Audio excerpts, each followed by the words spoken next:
Bismillahirrahmanirrahim. Alhamdulillahirabbil alamin wa bihi nasta'in ala al-mustaqim.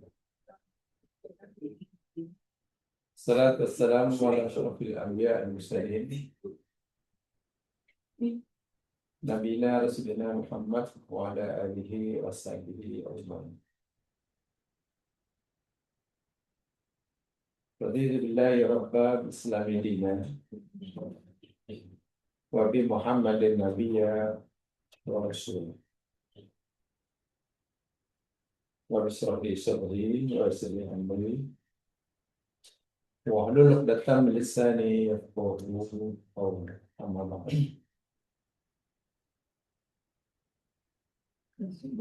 Dengan melafazkan Bismillahirrahmanirrahim,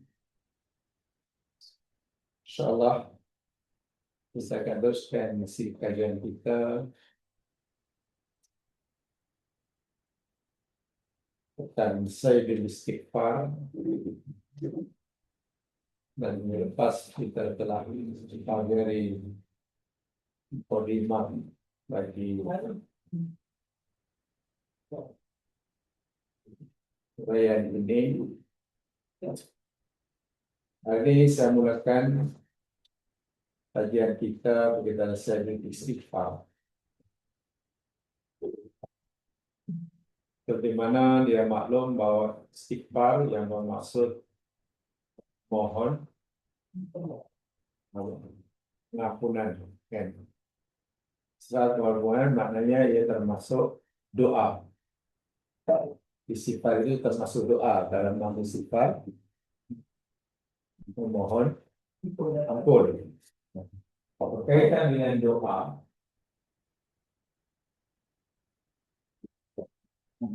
seperti mana yang selalu kita jelaskan, doa ini secara umum terbagi menjadi dua. Pertama, yakni doa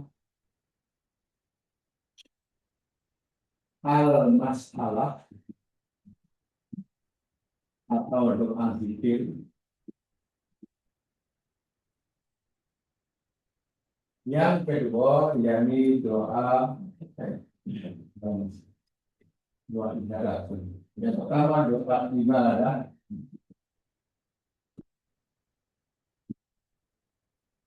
Doa zikir. Yang kedua doa al-masalah.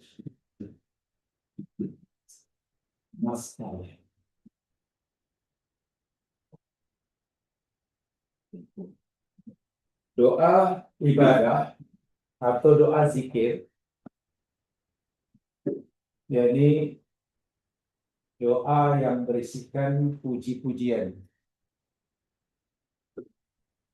memuji pada zat yang kita mohon padanya, pada Allah. Sementara doa masalah, doa yang berisikan permohonan, permintaan. Contoh yang mudah dalam surah Al-Fatihah. Fatihah itu mengandungi dua doa ini. Dua. Ya. Sedikit dan Pertama dalam Fatihah dari Bismillahirrahmanirrahim. Alhamdulillahirabbil alamin, arrahmanirrahim, maliki yaumiddin. Iyyaka na'budu wa iyyaka nasta'in. Itu namanya doa ibadah. Kita muji kepada Allah. Banyak-banyak. Doa ibadah, doa zikir. Barulah ihdinas siratal mustaqim. Ya Allah, tunjukkan kami jalan yang lurus. Itu nama doa masalah.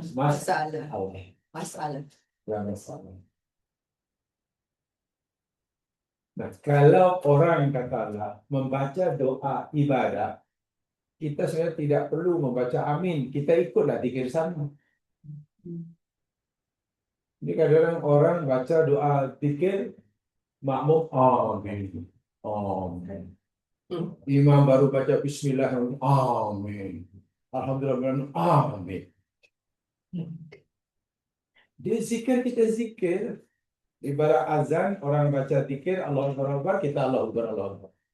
Inilah susahnya bila doa itu dianggap hanya sebagai apa ya? ya sebagai amalan ritual tanpa pemahaman. Kawan itu zikir, kawan itu memuji Allah. Kenapa kita amin? Kita barulah nanti bila kawan itu sudah Allahumma katalah meminta ini baru kita amin. Baru kita amin. Ada orang mungkin yang kurang paham, bahkan saya pernah tanya dan yang satu yang sebenarnya tidak tahu. Contohnya bagi mereka yang baca kunut dalam doa dalam sembahyang subuh, kan? Bila imam baca subuh, imam baca kunut, kan? Makmum akan aminkan kan? Amin, amin, amin. Tapi bila imam baca kunut, dia biasanya hanya baca kuat hingga wakina kunut, wakina. Nah itu, ya itu.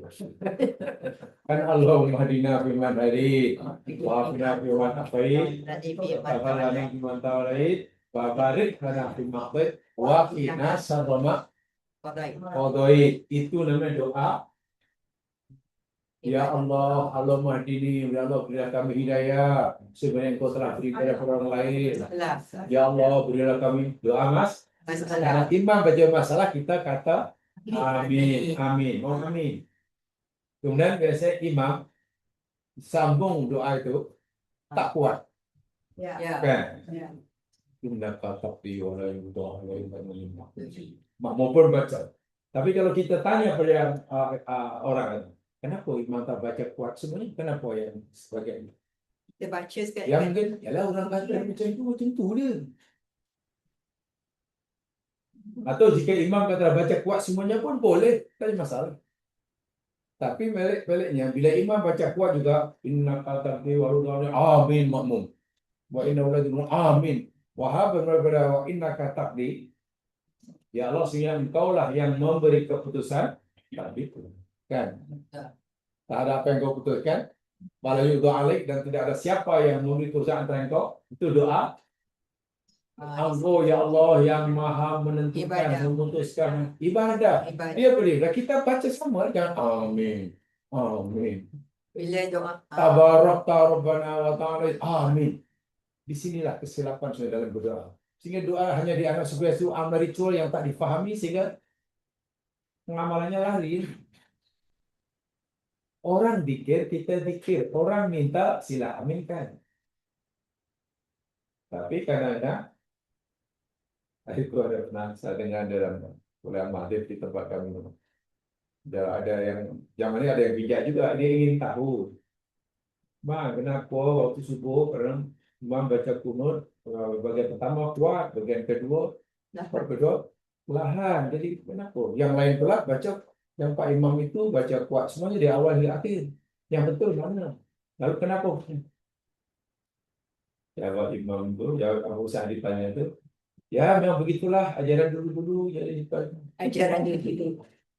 sebenarnya jawabannya itu baca doa masalah karena ada orang yang mengaminkan kuatlah bila yang, tapi bila doa ibadah masing-masing itu diperlahankan.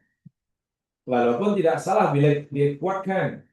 Innaka taqdi wa la yuqda alaik innahu la yadhillu man walait. Boleh kuat, tapi makmum jangan amin. Jadi kita baca kan. Ini imam baru bismillahirrahmanirrahim. Amin. Alhamdulillahirabbil alamin. Semua amin. Tapi siapa yang baca? Nah, ini sebetulnya tidak kena. Nah, dalam agama kita, dalam bab doa, doa ibadah itu hendaklah didahulukan atas doa masalah. Dari segi keutamaan, kelebihan, doa ibadah atau zikir itu lebih utama berbanding doa masalah. Tapi biasanya ramai orang berdoa masalahnya lebih panjang daripada ibadah. ini. Satu di antara saya kenapa Sayyidul Istighfar, istighfar ini Nabi ajar gini, Doa ibadahnya panjang. Doa masalahnya Pendek. pendek. Coba perhatikan saya istighfar. Saya bacakan sebentar lagi. Kan doa saya Ayul Isfar, Nabi mengajar kita, Allahumma anta rabbi. Ya Allah, engkau adalah Tuhanku. Doa apa itu? Ya Allah, engkau adalah Tuhanku. Ibadah. Doa ibadah. La ilaha illa anta. Tiada Tuhan yang bersembahan selain engkau, ya Allah. Doa ibadah. Khalaqtani wa ana abduka. Engkau, ya Allah, telah mencipta aku dan aku adalah hamba-Mu. Ibadah. Ibadah. Itu semua ibadah. Ana ala ahdika wa ahdika matatu. Ya Allah, aku sentiasa akan berada di atas janjiku kepadamu dan janjimu kepada aku ikut kadar kemampuanku. Iba. A'udzubika min syarri ma sanatu. Ya Allah, aku berlindung denganmu karena hanya Engkau saja yang dapat melindunginya daripada kejahatan apa yang aku lakukan. Iba. Ibadah. Abu laka binikmatika alayya. Ya Allah, aku mengakui segala nikmat yang Kau berikan padaku. Aku mengakui segala nikmat yang Kau berikan padaku. Ibadah.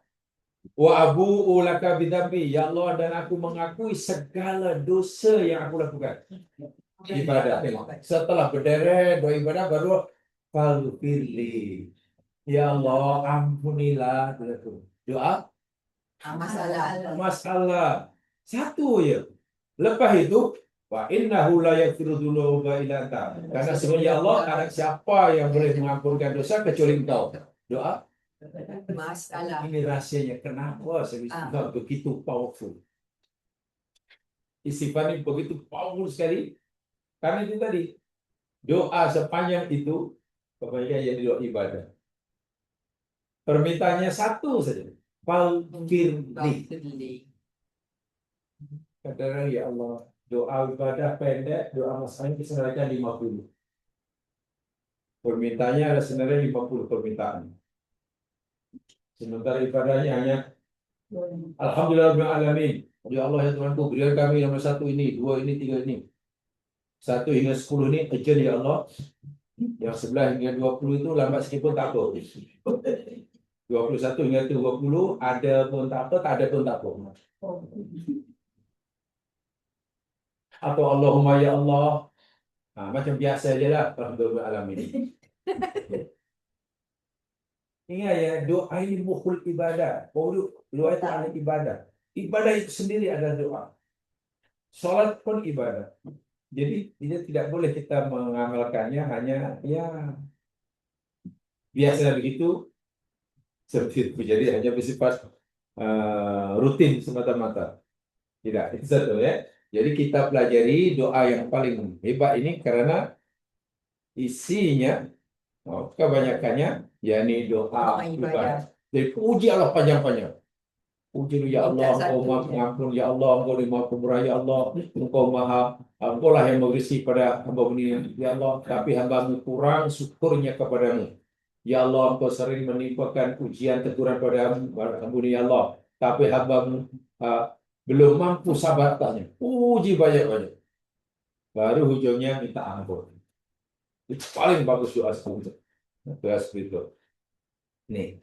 Baik, sekarang kita masuk kepada kalimat pertama dalam Sayyidul Istighfar. Kalimat pertama apa? Kalimat pertama dalam Sayyidul Istighfar. Allahumma. Yang terjemahannya Ya Allah. ya Ya Allah, betul. Ya Allah, Allahumma. Kalau orang Yahudi, Elohim. Punya hampir sama. Elohim. Allah. Elohim kalau orang Yahudi. Kita Allahumma. Kalau orang Nasrani,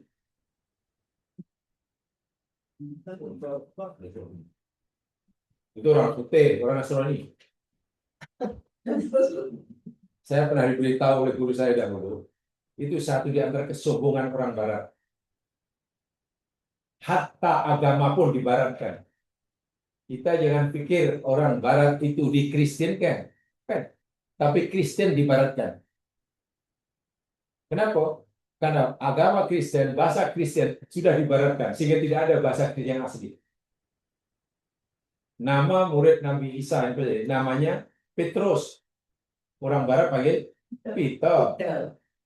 Namanya Paulus. Orang Barat panggil Paul. Namanya Johannes. Panggil John. Itu sudah namanya Yesus Kristus nama aslinya. Jadi istilah agama sudah itu hampir sama dengan apa yang dilakukan oleh Kemal Atatürk. Kan Islam bukan Turki nak diislamkan, tapi Islam di Turkikan sehingga azan pun dengan bahasa Turki. Masih baik kata. Itu akhirnya kita ya susah. Ya paling tidaklah yang masih yang Islam pasti asli. Bang begitu Nabi ajar itulah yang sekarang. Dan ada yang sedikit asli walaupun tidak semuanya Yahudi. Yahudi masih menggunakan bahasa Hebrew. Nah, si Nasrani dah masuk. Yang putih bahasa putih, yang Cina bahasa Cina, yang India bahasa India, yang Indonesia nyanyi bahasa Indonesia. Kristen Indonesia ibadahnya di gereja bahasa Indonesia. Nanti mungkin yang India, iya. Yes. Allahumma ini tidak boleh diubah. Ya. Allahumma ini tidak boleh diubah. Kalau dalam orang Yahudi, Elohim. Memang sekalian, kalimat ini bukan kalimat biasa. Kalimat ini sebenarnya terdiri dari dua patah kata. Yani ya dan Allah. Asalnya. Sebab itu terjemahnya ya Allah. Tapi kalau kita nak berdoa, sebenarnya tidak perlu ditukar jadi Allah. Oh Allah. Sebut juga Allahumma. Sebab mana Allahumma, walaupun terjemah ya Allah, pengertian atau makna yang terkandung tidak sama. Ya. Makna yang terkandung dalam kalimat Allahumma dengan makna yang terkandung dalam kalimat ya Allah tidak sama. Walaupun ya Allah terjemahan Melayu bagi Allah. Jadi aslinya begini ya. Ya Allah, nah ya ini dibuang, diganti dengan mem yang kemudian diletakkan di belakang. Ini sih bahasa. Yang mem yang ditasdid, mem mudhaf ini adalah pengganti bagi ya yang asal depan. Jadi asalnya ya Allah, yang dibuang lalu diletakkan mem ini.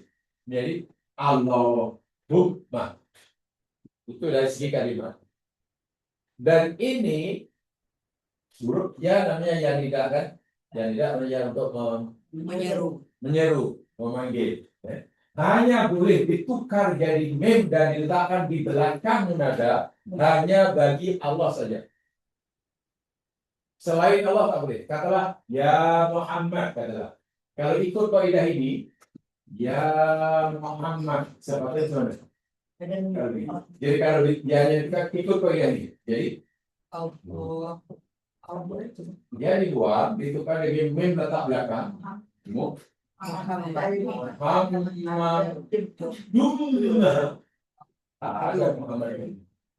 Muhammadum. Ya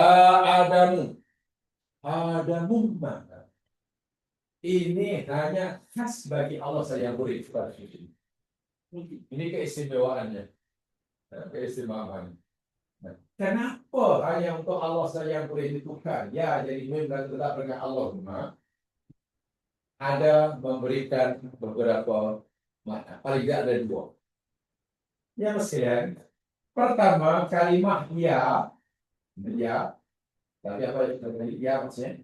Huruf nida kan? Ya huruf nida lil qarib atau lil ba'id. Ya. Ya ini huruf nida. Ya nida. Ya nida maknanya ya yang digunakan untuk memanggil kan? Qarib atau ba'id?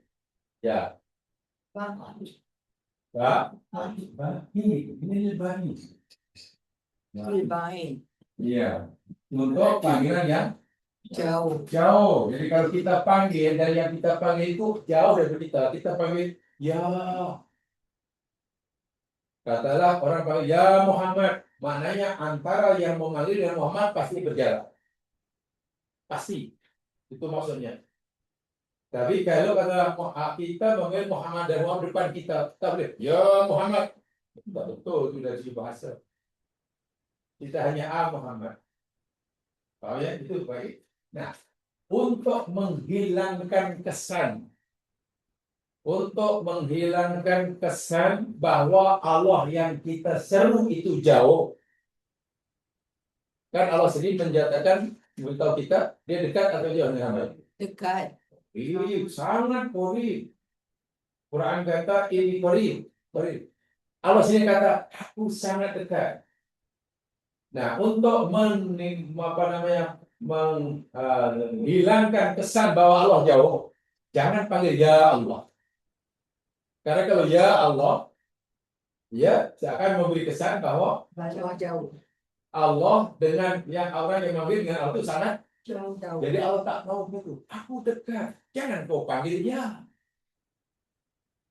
Sebab itu kena tukar. Ya dibuang, tukar jadi Mim. mim. Jadi Allah Humma. Itu mana pertama. Sangat dalam sekali. Jadi kalau ya Allah, pertama memberi kesan Allah, orang yang berdoa dengan Allah jaraknya sangat Jauh. jauh. Sedangkan Allah kata, aku ini dekat. Kenapa kamu ingin ya? Paham ya? Jadi untuk menunjukkan, menggambarkan, membayangkan yang kita semasa panggil Allah itu jarak kita dengan Allah atau Allah itu sangat hampir, buang ianya. Tapi kalau buang ya, takkan dari Allah saja. Kendala kita yang tadi diletak di dalam. Dan ini khas untuk Allah tadi. Sehingga bila kita kata Allahumma, memberikan kesan dalam hati kita bahwa kita dengan Allah yang kita panggil sangat Dekat. hampir. Kalau ya Allah jauh, rasakan itu. Allah kata aku dekat, kata Allah. Masalahnya semasa kita berdoa, adakah kita merasakan kedekatan kita dengan Allah? Tapi orang kadang tidak begitu memahami Allahumma. Allahumma dibaikkan, Allahumma jauh sini. Allahumma. Jauh ke tangan tinggi. Bukan begitu, San. Tak payah jerit-jerit terus kan. Iya, siapa saja zaman Nabi ada orang berdoa dengan agak kuat. Lalu Nabi kata, "Arjumu ala anfusikum." Sayangilah diri kamu, wahai saudara. Sayangi diri kamu. Kan agak kuat dia berdoa. Fa innal ladzi tad'uhu laisa bil asam.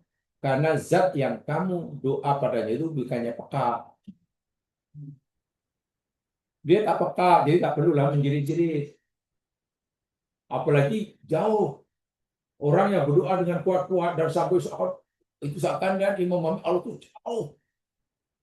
Kalau tak kuat nanti tak dengar. Tak dengar. Itu makna pertama ya. Jadi kenapa bukan ya Allah? Dan tidak ada ya Allah. Kebanyakan doa, kebanyakan tidak semuanya, walaupun nanti dalam hadis ada. Yani ya Arhamar Rahimin kan. Ya Arhamar Rahimin kan ada.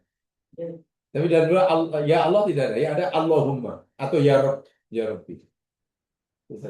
Nah, jadi nak memberikan kesan agar kita yang menjadi Allah ini hampir dengan Allah dan Allah pun hampir dengan kita. Karena kita dengan Allah semasa kita terasa hampir, meyakini Allah hampir, kita sudah berusaha untuk merasakan yang kita hampir, kita hanya perlu berbisik. Doa itu hanya perlu berbisik. Maksudnya kalau kita doa seorang jangan kuat-kuat. Ya cukup itu seorang dengar. Setul. Tak payahlah pakai speaker kuat-kuat. Saya cukup tidak setuju, bahkan saya pernah untuk di tempat saya. Rasa-rasa kalau belakang jangan hanya satu baris itu imam, tak payahlah pakai speaker didengar dengan radius 5 km. Sebab orang nak cakap amin, Ustaz. Orang nak. Ya kan hanya amin, kan. satu baris 5 uang di belakang. Rasanya macam tak puas kalau ibadahnya tak diterima orang. Ustaz, yang mim tu apa kita panggil apa? Ya, dia Kita gantian. panggil Memang tambah zaidah, ziyadah. gantian Ya. ya. Ganti pada. Dan itu khas hanya untuk Allah. Saya ulangi, tidak boleh guna yang lain. Jadi kalau Allah panggil ya Musa, tak ya Musa lah. Tak boleh Musa, Muhammadun tak ada. Ini special untuk Allah je lah. Iya, khas untuk Allah. Itu satu. Tapi kenapa hanya untuk Allah dan kenapa dibuang tadi kan? Untuk menghilangkan kesan perasaan bahwa Allah itu sangat Dekat. jauh. Sebab kalau ya kan jauh. Ya, Jadi jauh. untuk menghilangkan itu buanglah ya. Jadi Allahumma. Kalau tak belajar tak tahu Ustaz. Satu. Yang kedua. Yang kedua. Yang sekarang, kalau kita kata ya Allah, bahasa Melayu ya Allah kan? Ini bahasa Melayu ya, kalau bahasa Arab. Ya Allah itu bahasa Melayu. Ya. Sebab itu saya suka kalau orang berdoa dalam bahasa apapun, mau Melayu ke, mau Tionghoa ke, mau bahasa Saker. Bila Allah mungkin Allahumma ya. Walaupun nanti selamanya bahasa Allahumma kabulkan ya Allah itu maknanya lain. Maksudnya lain. Kalau kita kata ya Allah, maka kita panggil Allah sahaja sebagai zat yang esa, yang berhak disembah. Tapi kalau kita kata Allahumma, walaupun dalam bahasa Melayunya maksud ya Allah kan, kita memanggil Allah dengan segala sifat-sifatnya. Al-Asmaul Husna. Nah, jadi kalau kita panggil, maka kita minta tambahan rezeki. Nah, kalau kita ingin tambah rezeki pada Allah, kita panggil nama Allah apa kan? Ya, Allahumma ya Razzaqan, ya Razzaq. Kalau kita mohon agar Allah sembuhkan kita, ya kita, ya Syafi. Kalau Allah kita mohon agar Allah ampunkan dosa kita, ya bukan sangat spesifik kan? Nah, kalau kita sebut Allahumma, keseluruhan nama Allah itu sudah masuk dalam. Kita perlu sebut satu-satu. Jadi seakan-akan bila kita kata Allahumma, wahai Allah yang Maha Pengasih, wahai Rahman, Rahim, 99 masuk. Cuma nak terjemahkan. Tidak ada terjemahannya dalam bahasa apapun. Yang tepat ya, maksudnya terjemahan yang tepat. Sebab Allahumma mana kita panggil Allah dengan segala sifatnya yang alhamdulillah masuk dalamnya. Tak payah panggil satu-satu tu. Nah, kalau satu kata ya Allah ya Rahman, mana kita hanya panggil Allah sebagai Rahman saja. Jadi kita hanya minta kasihani. Kita tidak minta tambah rezeki karena tak sebuah rosak. Jadi kalau kita minta dikasihi, diampuni, diberi rezeki, diangkat derajat ya Rahman, ya Rahim, ya Razzaq. Oh, panjangnya berbuih mulut. 99 Ustaz. Cukup Allahumma. Oh. Coba cari makna dalam bahasa apapun yang tepat. Tidak ada. Itu saja. Jadi terjemahan ya mempunyai pengertian makna yang terkadang tak sama dengan bahasa asalnya. Yaitu Allahumma itu kalimat yang sebenarnya tidak ada terjemahannya. Karena tidak mungkin diterjemahkan dalam bahasa apapun, maksudnya dengan terjemahan yang tepat ya, yang maknanya sama. Tak ada kurang sedikit pun. Allahumma. Ustaz, macam mana kita cakap mati kita Allahumma? Tak. Maksud saya ya kita kena kenal dahulu lah Asmaul Husna.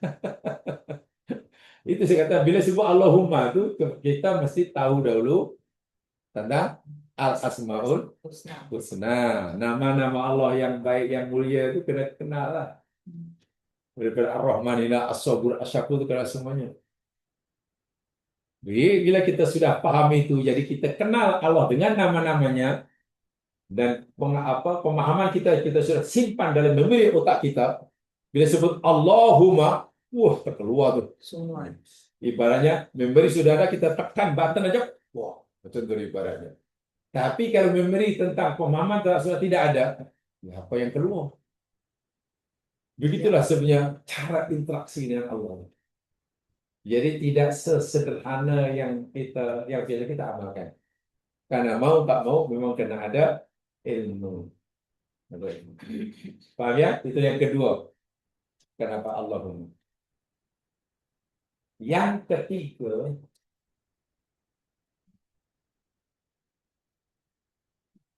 tadi yang pertama, Allah memberi kesan bahwa Allah dekat. Oke, kita dekat. Yang kedua, dengan Allahumma memberi maksud kita panggil Allah dengan yang ketiga dari segi bahasa. Ya, tidak. Ya, inilah. Ya, wahai. Ini penggunaannya dari segi bahasa. Penggunaannya dari segi bahasa. Jadi digunakan oleh Al-Kabir. Apa Kabir? Besar kepada As-Shawir. Kepada yang kecil penggunaannya. Orang tua kepada yang muda. Yang besar kepada yang kecil. Perdana Menteri kepada timbalannya. Raja kepada rakyatnya. Itu adalah bos kepada pekerjanya. Itu pakai ya. Atas kepada yang bawah, itu pakai ya. Ini dari segi bahasa. Dari segi bahasa, ya tidak digunakan oleh yang bawah ke atas. Yang kecil kepada yang besar. Yang rendah kepada yang atas, yang rakyat biasa tidak ada. Jadi, orang tua panggil anak, ya bunaya. Boleh. Sebab ya orang tua kan atas kan. Kepada anak. Sementara anak panggil pada orang tua sebenarnya tidak boleh. Ya, hakikat dari segi bahasa. Yaitu doa-doa yang Allah ajarkan dalam Al-Quran. Kebanyakannya tidak ada ya pada Allah. Dia hanya Rabbi atau Rabbana. Contoh, doa yang kita mohon kebaikan dunia dan akhirat. Apa? Dunia selamat, akhirat selamat, tak masuk neraka. Rabbana atina fid dunya hasanah. Sepat apa terjemahan Rabbana itu kalau dalam bahasa Melayu? Wahai Tuhan kami.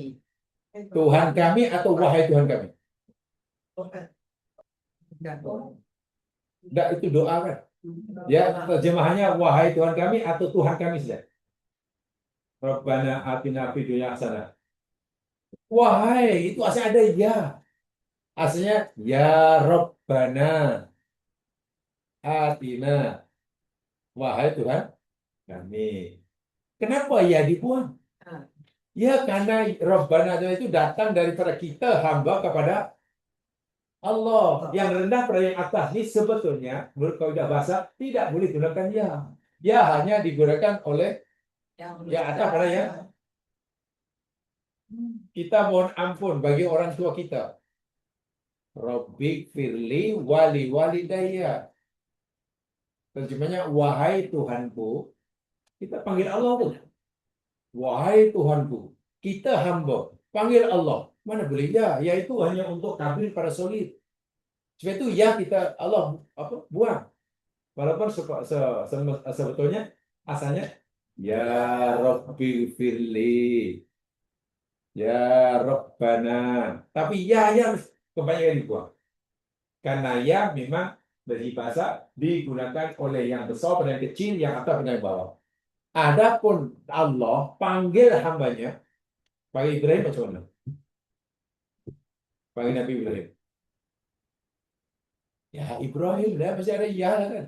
Ya Musa, ya Adam, ya Ibrahim. Yang memanggil Allah kan? Ya Allah. Karena panggil Allah, Allah itu Tuhan, Ibrahim itu hambanya, maka digunakan ya hakikatnya begitu. Ya. Kalau orang tua pada anak boleh tak pakai ya? Tak. Orang tua pada anaknya Boleh, kan orang tua atas. Bisa. Nah, kan orang tua itu kedudukannya lebih tinggi daripada anaknya, lebih tua daripada anaknya, lebih besar dari anaknya. Tak bolehlah kita panggil ya Abi kan. Jadi sebenarnya tidak boleh. Dari segi bahasa tidak sesuai. Nah, sebab itu Luqman ketika memberi nasihat pada anaknya sebenarnya. Idh qala Luqmanu li banihi ya bunayya, ya bunayya. Ya, karena ini dokter ayat pada anak. Boleh. Tapi coba perhatikan doa-doa para nabi kepada Allah Subhanahu wa taala di dalam Al-Qur'an. Saya berikan contoh ya, coba lihat surah Ghafir. Daripada sekalangan makhluk Allah, dari sekian banyak makhluk Allah, termasuk yang paling mulia yang tak pandai buat dosa, tak buat dosa siapa? Dari sekian makhluk Allah, yang tak erti buat dosa. Malaikat kan? Malaikat semua suci kan? Suci. Kedudukannya lebih tinggi daripada kita karena dia di alam malakut. Kita alam dunia. Men.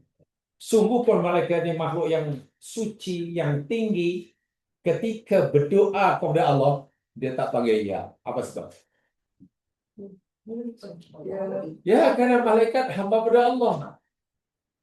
So, kalau malaikat pun tak gunakan ya, apalagi kita. Sepanjang begitu. Lihat surah Ghafir. Kalau tahu. Surah Ghafir atau surah Al-Mu'min. Ayat 7.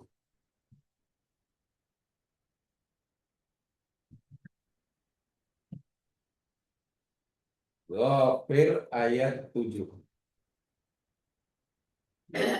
Kajian kita dan Allahumma aja hari ini, pagi ini. Allahumma.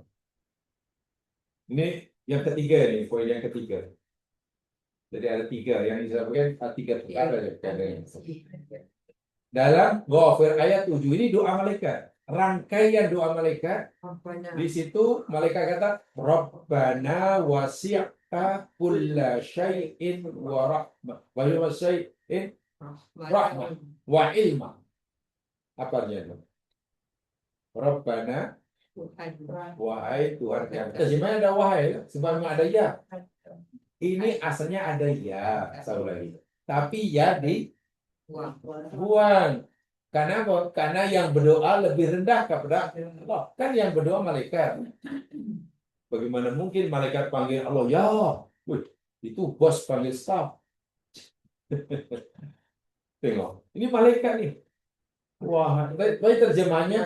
Wahai Tuhan kami, Engkau telah meliputi segala sesuatu rahmat-Mu dan ilmu-Mu. Maka ampunkanlah ya Allah bagi dosa orang-orang yang bertaubat dan mereka mengikuti jalan Kau dan jaga pelihara mereka ya Allah dari azab. Dalam doa malaikat ini ada berapa jenis doa?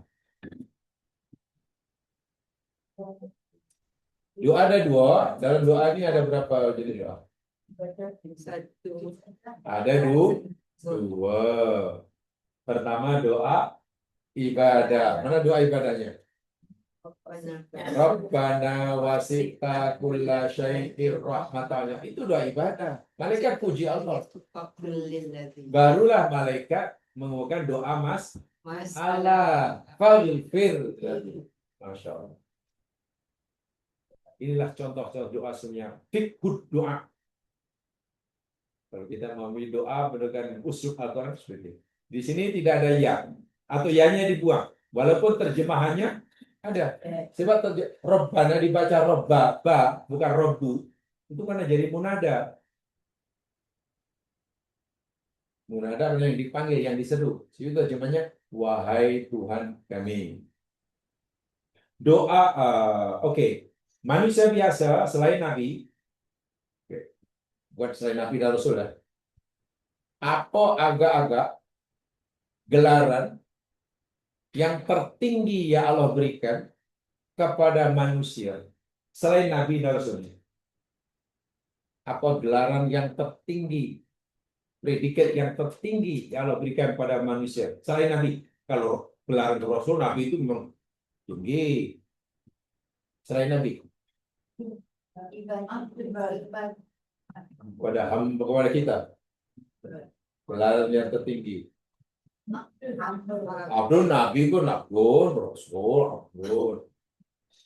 Oke lah, kata gini untuk memudahkan pemahaman lah sampai itu. Apa agak-agak title yang tertinggi yang boleh diraih oleh seorang pelajar dalam dunia pembelajaran? Tertinggi. PhD kan? Lepas PhD? Tak ada lagi kan? Nah, yang melalui proses pembelajaran. Title keseluruhan PhD. Itu diberikan oleh universiti. Atanya tak ada lagi lah.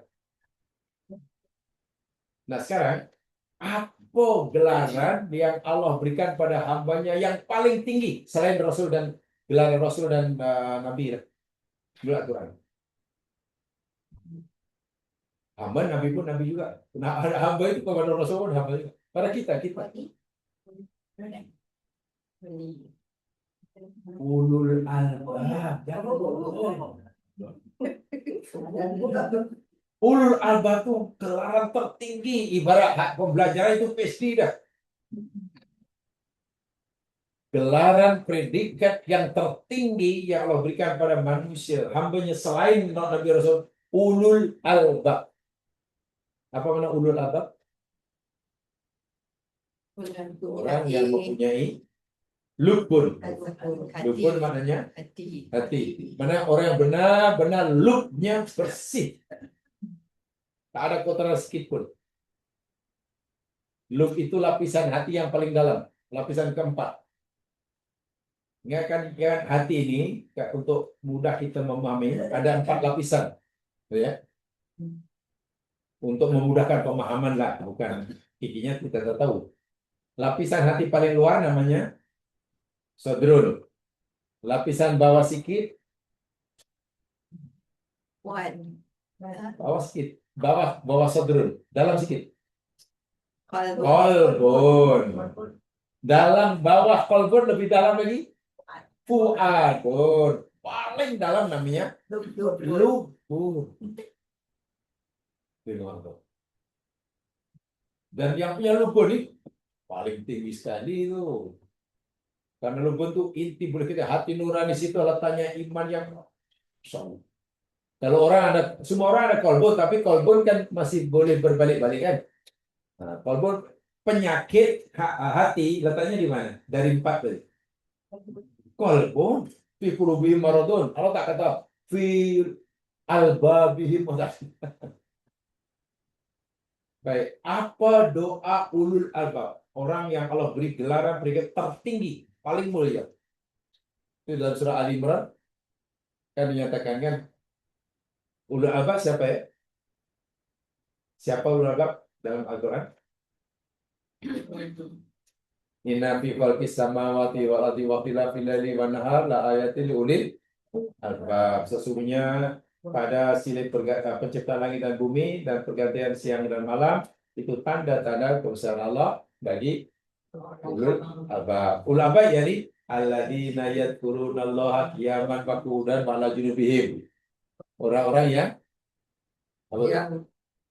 mengingati Allah dalam keadaan berdiri, duduk maupun baring. Namanya tadakkur, zikir. Zikir itu alatnya hati. Alatnya yakni SQ namanya. Spiritual quotient. Wa yatafakkaruna fi khalqis samawati wal ard. Apa itu? Yang kedua, dan mereka berpikir atau memikirkan penciptaan langit dan bumi dan paham betul, mendalam betul kajiannya pada ciptaan Allah sehingga dia berkata, Rabbana ma khalaqta hadza batila. Apa itu? Wahai Tuhan kami, tidaklah Engkau mencipta semua ini sia-sia. Tengok, tak ada ya. Terus Rabbana. Subhanaka wa qina adzabannar. Jadi ulul albab di situ yakni Allah beritahu kita orang yang telah mampu menggabungkan antara kehebatan zikir dan kehebatan fikir, tafakur. Zikir itu objeknya Allah dengan sifat-sifatnya. Fikir itu objeknya apa? Kalau zikir objeknya Allah dengan sifat-sifatnya yang sempurna. Fikir itu objeknya objek fikir ciptaan Allah. Jadi Allah menyuruh kita memikirkan zatnya atau merasakan keagungannya. Saya gunakan istilah yang mungkin agak ini sedikit. Sebenarnya dalam Islam ini kita disuruh oleh Islam untuk memikirkan keagungan Allah atau merasakan keagungan Allah. Merasakan. Merasakan. Iya. Merasakan keagungan Allah. Walaupun untuk seorang itu dapat merasakan keagungan Allah, dia kena memikirkannya. Yaitu untuk mengetahui. Oke, Islam menyuruh kita memikirkan kasih sayang Allah atau Islam menyuruh kita sentiasa merasakan kasih Allah. Merasakan itu kemuncaknya. Merasai kuasa Allah, merasakan kasih Allah, merasakan al-umma adil. Itu namanya zikir. Jadi zikir itu objeknya Allah dengan sifat-sifatnya. Alat zikir apa? Alatnya hati. Alat zikir hati. Bahkan yang merasakan Allah sayang itu mulut. Mulut kata Allahu Akbar tapi hati sombong. Itu bukan zikir, itu palsu. Iya. Allahu Akbar di sini. Allahu Akbar tapi hatinya penuh dengan sombong. Itu bukan zikir. Sementara fikir, ya tafakkarun, objeknya tadi ciptaan Allah, bumi dan isinya. Alatnya apa? Alat untuk fikir. Nih, otak kan? Otak. Saya sering menggunakan istilah zikir itu adalah objek zikir adalah dan Allah dengan segala kesempurnaannya. Alat zikir yakni SQ, spiritual quotient kita. Hati yang purun. Berpikir objeknya ciptaan Allah. Benda yang zahir, yang nampak. Ya. Alatnya yakni IQ, kecerdasan intelektual. Bila orang mampu menggabungkan antara kecerdasan IQ digabungkan dengan kecerdasan SQ, itulah ulul albab. Orang yang fikirnya hebat, zikirnya hebat. Dan orang yang sehebat itu bila berdoa pada Allah, dia masih merasai ia rendah di hadapan Allah yang maha tinggi. Merasa dia bodoh di hadapan Allah yang maha pandai. Merasa dirinya hina di hadapan Allah yang maha mulia. Hatta ketika berdoa kepada Allah pun Rabbana, tak ada ya. Itu dalam sekali maknanya itu. Biasanya Allah sampai dalam sekali. Hamba yang telah itu adalah makna yang sangat tinggi. Itu pun ketika manggil Allah tak berani kata ya, karena dia tahu ya hanya digunakan oleh yang tinggi pada yang dia masih merasai dirinya sangat. Paham ya? Jadi untuk Allahumma itu ada 3 itu. Kalimat Allahumma. Pertama, ya ini ya-nya dibuang tadi kan? Itu kan jadi meme kan? Itu hasilnya untuk Allah. Apa alasannya? Pertama, untuk memberikan kesan bahwa Allah itu sangat-sangat hampir. Allah sendiri kata aku hampir. Ya, tinggal kita sudah dapat merasakan kehampiran Allah atau belum, itu urusan kita. Allah sendiri kata aku dekat. Masanya adakah kita dalam doa khasnya merasakan bahwa Allah itu dekat? Jangan-jangan jauh, sebab ada orang berdoa sampai liwa. Doa sampai liwa, sampai tak penuh. Itu mana tak rasa yang Allah itu dekat. Itu tak boleh syuk tu, Ustaz. Ya, ini tak sia-sia. Lawa namanya. Sebagai contoh lah, ya. agak-agak macam mana ya. Ini sebuah analogi aja ya. Katalah ada seorang pelajar, ya, jumpa lah mungkin tutor dia, pembimbing dia, pengasuh dia, pembina dia, karena dipanggil minta nasihat itu dari maklum lah dia nak buat ada tugasan yang besar. Pergilah jumpa profesor depannya di office. Semasa ia minta tolong pada profesor depannya, dan ketika profesor tadi memberi nasihat, si pelajar itu sambil main handphone. Agaknya dihalau atau tidak? Kalau kalau kita jadi persalahan ini kita halau tidak? Dia cakap dengan kita sambil atau dia cakap dengan kita pasti kita dianggap ini sudah betul kurang ajar. Bayangkan kalau kita kepada orang pun begitu. Kusuklah kalau kita minta tolong. Ini kepada Allah. Amin, amin, ya Rabbi. Ya pelaksanaan. Amin, amin. Sedih sekali doa seperti ini. Allah, Nabi bersabda, Allah tidak akan kabulkan doa dari hambanya min qalbin, daripada hati yang lapang. Jadi doa bukan saja apa ya?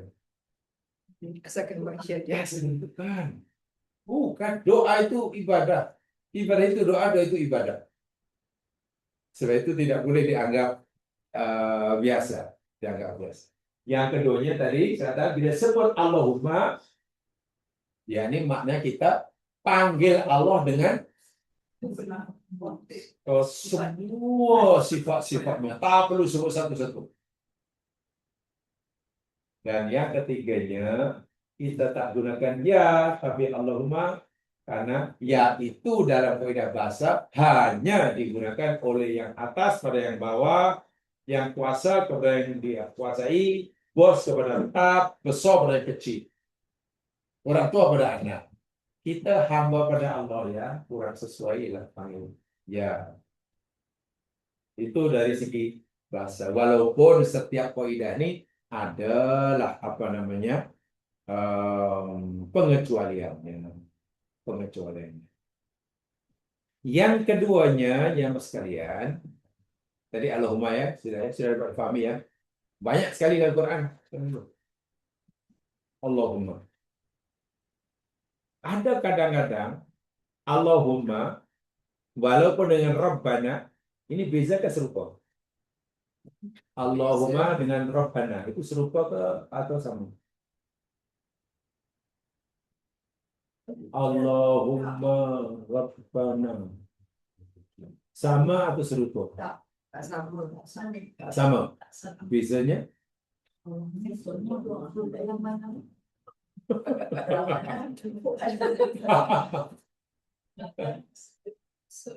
Yalah Allahumma Rabbana dia bersama. Allahumma ini perbedaan yang paling pertama lah sebelum kita jelaskan nanti. Allahumma kan daripada kalimat Allah maknanya yang kita panggil itu adalah sifat uluhiyah Allah. Sifat uluhiyah. Sementara Rabbana lah Robbi apa jadi sifat rububiyah. Itu jelas perbedaannya yang pertama kita seperti ini. Lalu apa bezanya rububiyah dan uluhiyah? Ya, saya ini sifat kita yang korek, kita bedah. Apa bezanya rububiyah dan uluhiyah? Allahumma itu kaitan dengan apa? Hak uluhiyah Allah. Sementara rububiyah, Rabbana, rububiyah Allah. Allah sebagai ilah kita, betul? Allah sebagai ilah kita. Allah sebagai Rabb kita, betul? Betul. Apa beza Allah sebagai ilah kita dengan Allah sebagai Rabb kita? Kita kata la ilaha illallah wa ilah hukum ada situ kan. Itu Rabbunallah, Rabbiyallah. Oh, bisa. Allah sebagai ilah kita, mana Allah sebagai Tuhan kita. Allah Rabb kita, mana Allah sebagai Tuhan kita. Sama. Sudah. Apa biasanya? Sudah. Ya, kalau Allah sebagai ilah kita, mana Allah adalah satu-satunya zat yang wajib, yang berhak kita sembah, kita puji, kita puja, kita pohon pertolongannya, kita minta segalanya. Sebab itu kalau berdoa jangan kepada selain Allah. Kalau puji jangan kepada selain Allah. Kalau sembah jangan kepada Allah. Kalau punya apa saja melakukan apa yang perbuatan, jangan ada niat kecuali karena dia. Karena dia punya sifat uluhiyah. Itu maknanya Allah. Sedangkan rububiyah, Allah sebagai Rabb, maknanya kita yakin Allah sajalah yang mencipta kita, mengatur kita, menghidup kita, mematikan kita, memberi kita itu, menarik kita itu, dan sehingga kita tidak lagi percaya angka ini boleh mendatangkan rezeki, syirik. Karena Roh itu hanya Allah. Itulah. Pokok ini boleh melakukan madarat dan manfaat, syirik. Kalau kita yakin bahwa pokok itu boleh memberikan manfaat madarat, kalau kita yakinlah number ini 888 ya, boleh menjadi asbab untung banyak.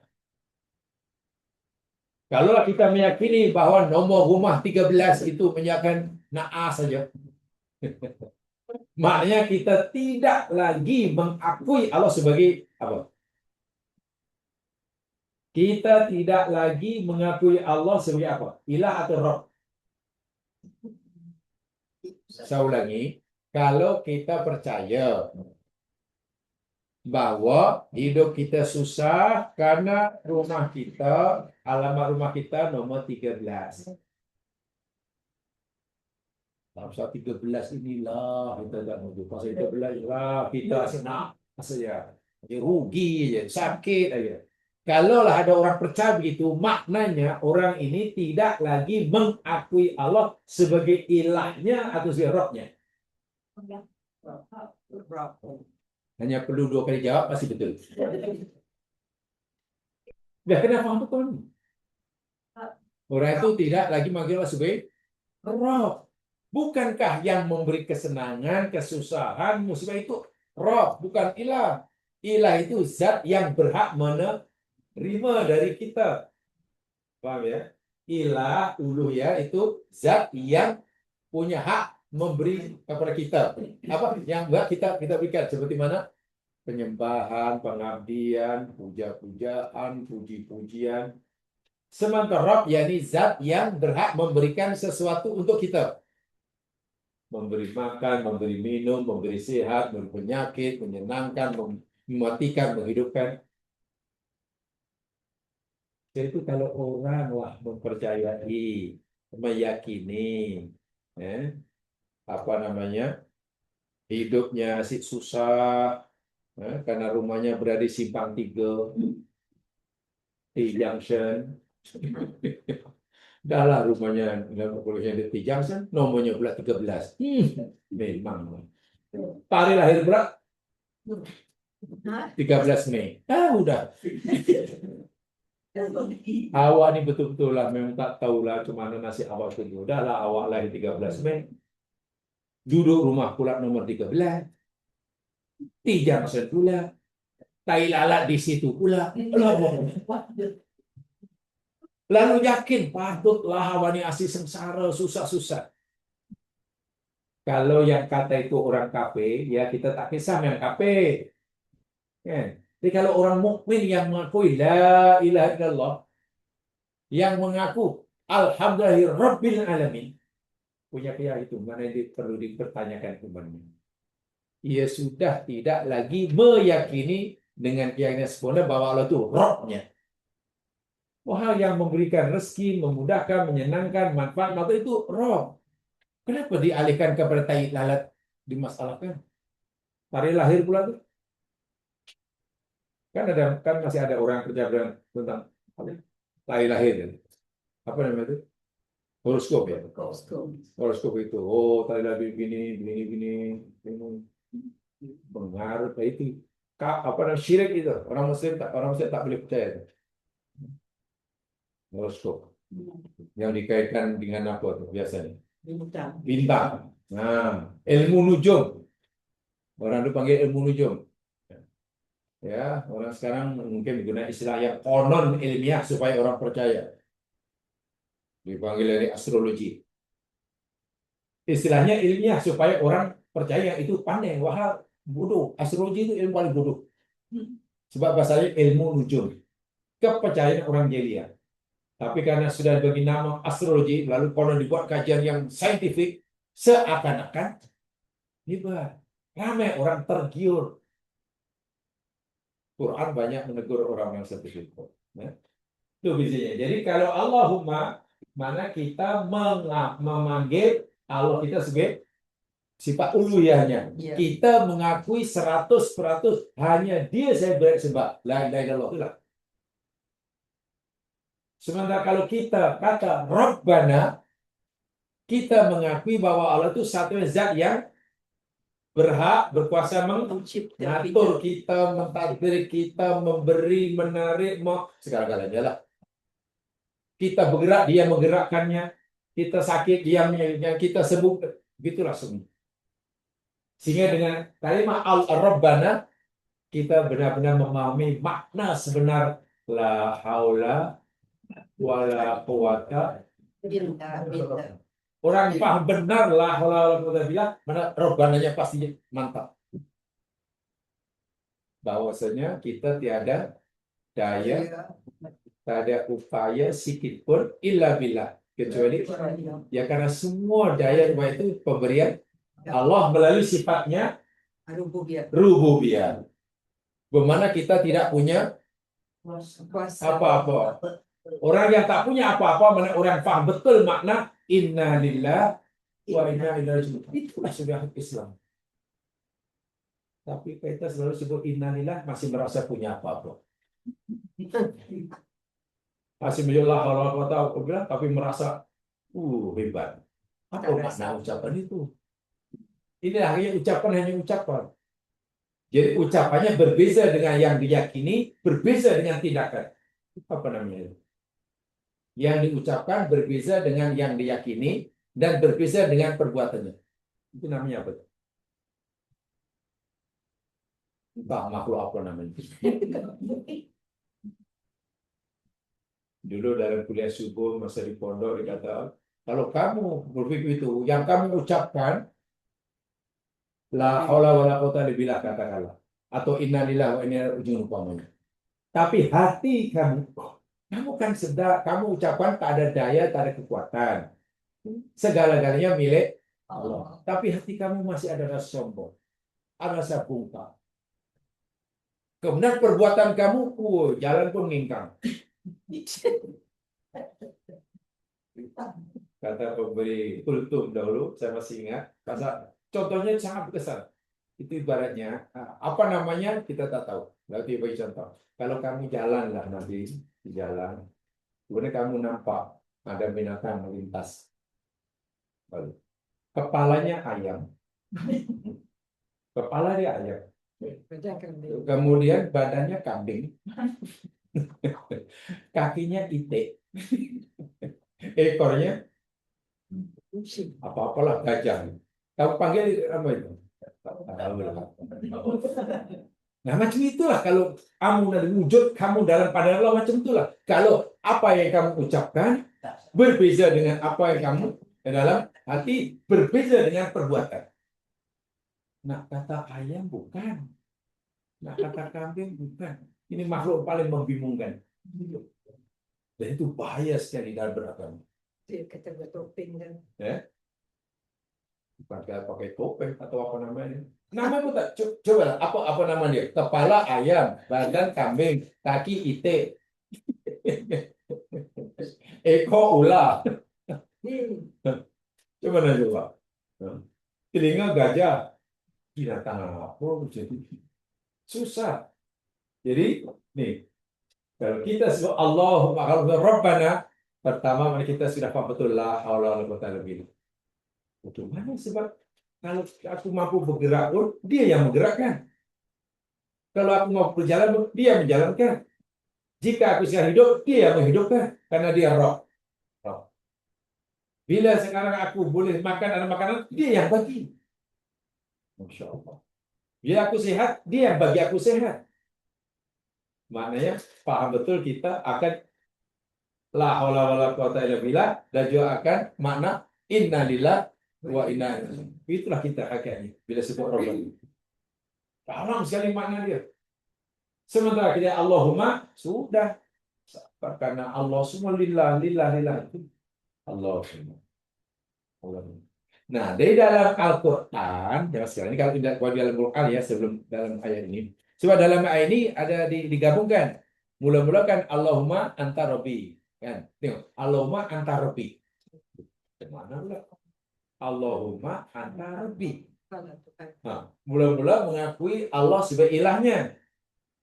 Kemudian kita mengakui Allah sebagai Roh. Satu dalam ini luar biasa ini. Di dalam Al-Quran yang sekarang hanya ada 2 kali saja Allahumma digabungkan dengan apa namanya Roh dengan Roh. Dan Al-Quran lihat yang pertama. Oh kalau saya sekali ke 2 kali ya saya lupa. Yakni doa Nabi Isa alaihissalam.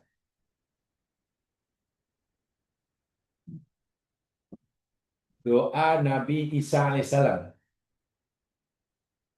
dalam surah Al-Maidah ayat 114.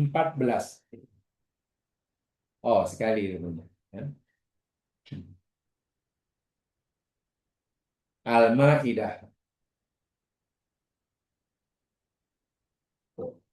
114. Kalimah Allahumma uluhiyah Allah dirangkaikan dengan Rabbana rububiyah Allah. Ini maknanya sangat dalam nih makna doa Nabi Isa. Al-Maidah 114. Coba. Qala Isa bin Maryam, telah berkatalah Isa ibnu Maryam, Allahumma Rabbana. Ini aja. Dan Allahumma Rabbana. Tapi lagi sekali tetap saja dalam Rabbana tidak ada ya. Walaupun terjemahnya ada ya. Yang Allahumma memang tak adalah sebab ya-nya dari buat bukan jadi min. Tapi tak ada. Sepatutnya Allahumma ya Rabbana. Atau pada asalnya ya Allah ya Rabbana. Itu sudah biasa. Ya Allahumma Rabbana anzil alaina ma'idatan minas sama. Turunkanlah oleh Engkau atas kami hidangan dari langit. Takunu lana idan. Supaya ianya menjadi pesta hari raya bagi kami, li awwalina bagi generasi awal kami, wa akhirna generasi kemudian hari. Yang kedua, wa ayatan minka, dan supaya ia menjadi bukti tanda kepada engkau dan kepada engkau. Warzuqna, dan berilah kami rezeki Allah, wa anta khairur raziqin, dan engkau sebaik-baik yang memberi rezeki. Baik, yang bisa sampai di sini satu ini saja karena Allahumma Rabbana. Satu je. Ya, digabung jadi satu. Jadi Nabi Isa berdoa memanggil Allah sebagai sifat uluhiyahnya dan memanggil Allah dengan hak rububiyahnya, sifat rububiyahnya, dua sekaligus. Karena permintaan Nabi Isa ini bukan cuma yang biasa. Dia bukan minta apa yang diminta ya? Ini benar luar biasa nih.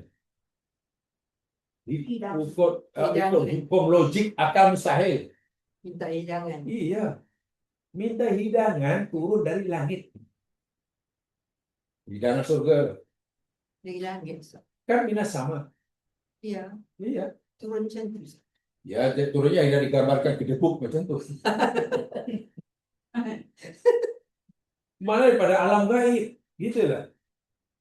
Jadi ini bukan dimasak oleh penduduk bumi. Yang pasti dari alam yang tinggi. Dari surga ke apa kita tak tahu. Kan dari segi logiknya mustahil doa itu. Tapi karena Nabi Isa ini disuruh oleh kaumnya, karena kalau kaumnya Nasrani minta pada Isa, jika Allah Tuhanmu wahai Isa mampu menunaikan hajat kami akan percaya. Boleh tak Tuhan kamu turunkan?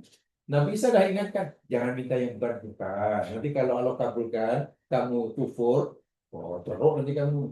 Tapi mereka dikit, akhirnya Nabi Isa berdoa bersungguh-sungguh. Allahumma disebut, Rabbana disebut. Bukan hanya Allahumma saja. Kenapa kedua-duanya? Nah, karena yang diminta dia, hidangan dari langit. Maidah, minas sama. Kalau Nabi Musa dahulu kaumnya dapat mana wasalwa kan. Itu daripada alam gaib juga. Jadi saya boleh katakan satu-satunya bangsa di muka bumi. Di muka bumi dan secara bangsa yang pernah merasakan makanan daripada alam gaib hanya Bani Israel. Bani Israel. Iya, kita tak pernah merasakan hidangan dari alam gaib. Semuanya di bumi, semuanya daripada bumi dimasak oleh orang di bumi. Masak India ke barat, timur, barat. Bani Israel pernah merasakan yang masak bukan makhluk bumi. Tak tahu siapa yang masak, karena turun dari langit, dari alam gaib lah. Bagaimana turunnya jangan dibayangkan melayang-layang macam kapal terbang jatuh ke buku. Itu tak masak Ustaz yang tu. Ya. Makan masalwa tu. Bukan Ya masak. itu bukan masakan. Ya ini maidah. Maidah itu hidangan. Maidah ni. Hidangan. Iya. Banyak tafsir mentafsirkan karena itu hanya penafsiran al-mata itu berupa daging yang sudah di. Nah, kenapa Nabi Isa menggabungkan nama Allahumma, Allah, uluhiyah, dan Rabbana? Yang satu, Sedangkan Allahumma dan Rabbana ini dua kalimat yang berbeza penggunaannya. Baik, kata Ibnu Taimiyah, dan ini juga disepakati oleh kebanyakan jumhur. Ini bukan kaidah yang umum ya, secara umum kita sepakati.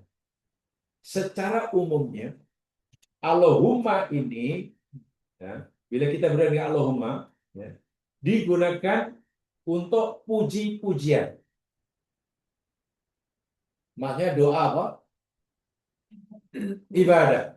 Jadi kalau kita nak menyampaikan doa ibadah, itu hendaklah gunakan Allahumma. Itu secara umum. Sementara kalau kita nak berdoa doa masalah, gunakan Rabbini, Rabbi atau Rabbana. Itu dari segi penggunaan secara umum ya, secara umum. Allahumma kalimat doa yang kita gunakan untuk doa ibadah. Jadi kalau nak memuji Allahumma. Allahumma lakal hamdu wa lakal syukru. Ya Allah, bagimu segala puji-pujian dan bagimu ya Allah engkau rasa berhak menerima syukur. Jadi kalau kita memuji Allah, Allahumma, bukan Rabbana. Tapi kalau kita nak minta sesuatu, Rabbi atau Rabbana. Itu penggunaan secara umum. Nah, Nabi Isa alaihissalam ketika berdua ini, pertama nak memuji Allah. Keduanya nak memohon sesuatu permintaan Israel. Karena Nabi Isa pernah mengingatkan mereka, coba lihat ayat sebelumnya, coba nabinya. Al-Maidah 1:1-3 bunyinya Walau turidu nakul minha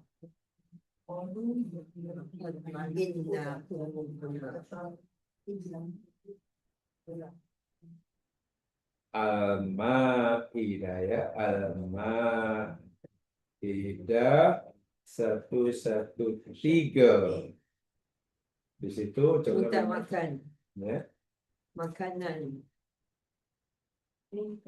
mereka minta makan. sampai ke 1:1-2, belum 1:1-2. Qala al-hawariyun ya Isa dan Maryam, ketika hawariyun dia pengikut Nabi Isa lah, berkata, ya Isa bin Maryam, wahai Isa ibnu Maryam, hal yastati'u rabbuka, adakah Tuhanmu mampu ayyunazzila alaina ma'idatan minas sama, menurunkan hidangan dari coba ucapan seperti ini memuliakan Allah, menunjukkan Allah atau tidak? Bila ada umat, ada manusia berkata pada nabinya, dalam ini Hawariyun kata kepada Isa, aku nak tanya pada engkau lah, adakah Tuhan kamu ni berkuasa, mampu, boleh menurunkan hidangan dari langit? Mereka ni sedang memuliakan Allah atau tidak? Tidak. Dalam bahasa agama dia tidak sedang bertasbih. Kan? Ada yang mencabar Allah begitu. Bolehkah Allah ni turunkan hidangan dari langit? Bolehkah Allah ni katalah menjadikan apa namanya cili apa jadi manis? Macam mana tu? Itu mencabar Allah, tidak menyucikan. Sebab itu Nabi Isa ingatkan Hawariyun. Qala Isa, ittaqullah. Apa tu? Ikut takwa pada Allah. Jangan cakap macam tu. Jangan minta macam tu. Takutlah pada Allah. Makna Nabi Isa dah ingatkan. Ucapan hari itu sebagian yang salah. Tidak menyucikan Allah. Sebab itu Nabi Isa tak kata boleh atau tidak. Sebabnya ittaqullah. Takutlah, jangan kata begitu. Itu untuk mukminin. Ucapan yang keluar dari mulut kamu itu tidak menunjukkan yang kamu beriman. Orang beriman tidak perlu mencabar Allah. Tapi dekil, nama Hawariyun dekil. Ya, dalamnya ada Israel kan. Dekil. Apa jawab mereka ketika diingatkan bahwa ucapan itu sangat bahaya? Qalu, nuridu anak kula minha. Isa, bukan kami nak meremehkan Allah, tapi kami minta ini karena kami ingin makanlah daripadanya. Makan ini.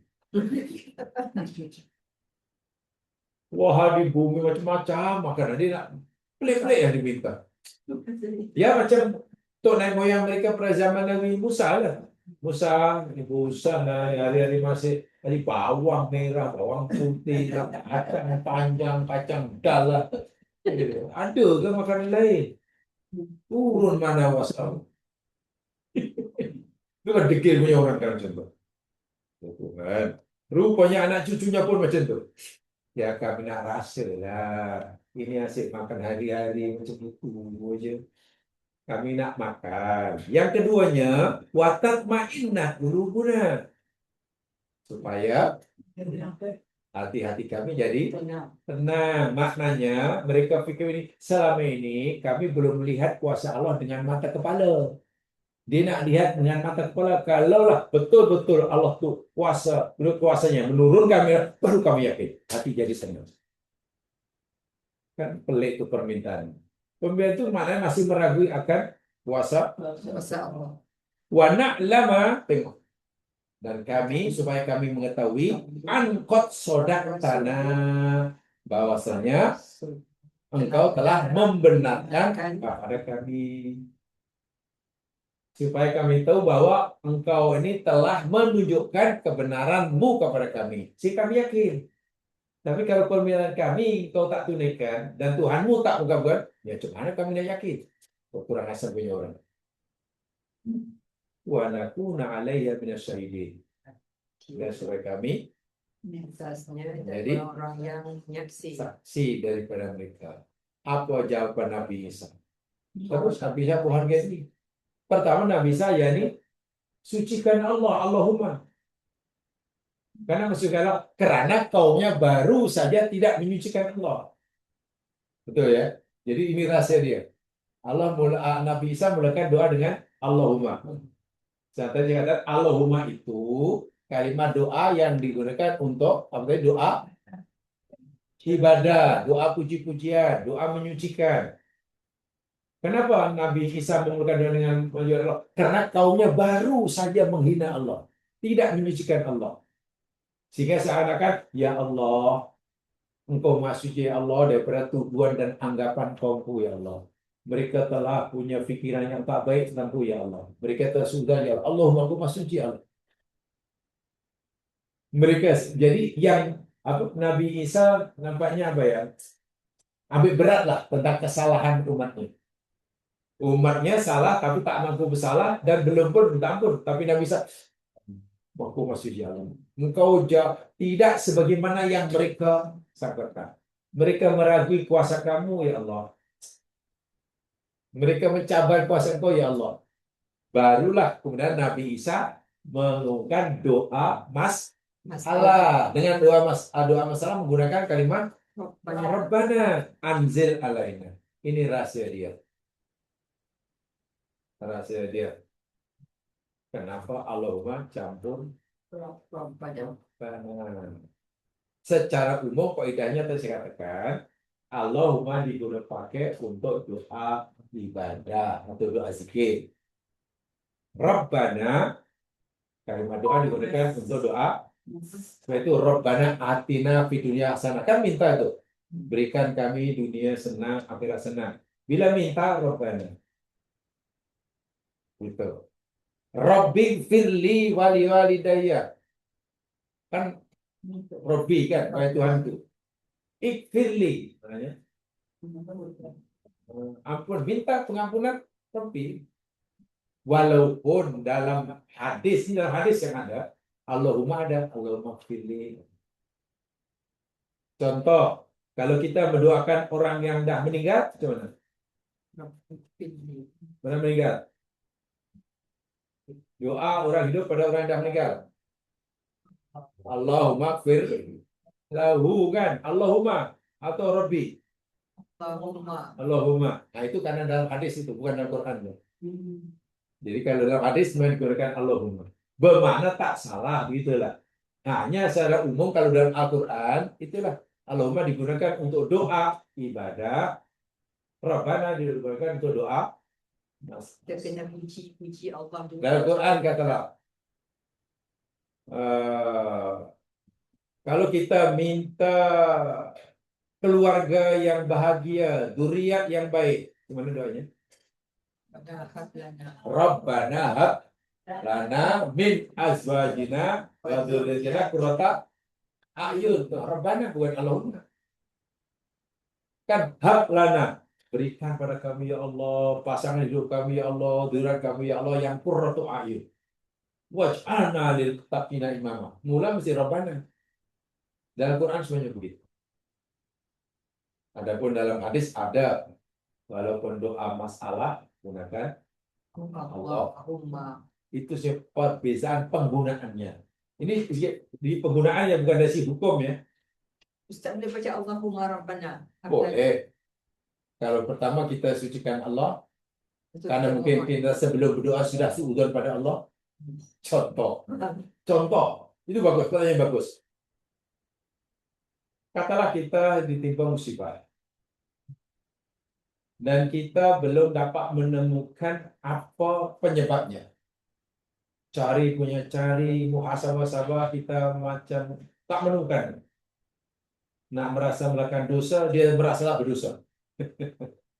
Wahal Allah tidak berlaku zalim kan? Tidak berlaku zalim. Dan dalam Al-Quran kita diberitahu musibah ini boleh menjadi asbab dosa ini boleh menjadi asbab turunnya musibah.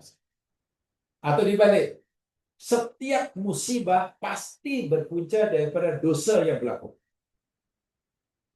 Ini perkembangan betul ya. Dosa bahasa Arabnya apa? Dambur. dosa atau maksiat lah, kiralah dosa atau maksiat.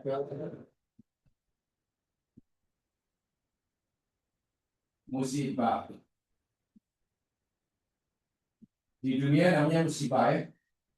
Kalau di akhirat azab. Betul ya? Di dunia namanya musibah kalau berarti di dunia. Di akhirat namanya azab. Pengertiannya begini.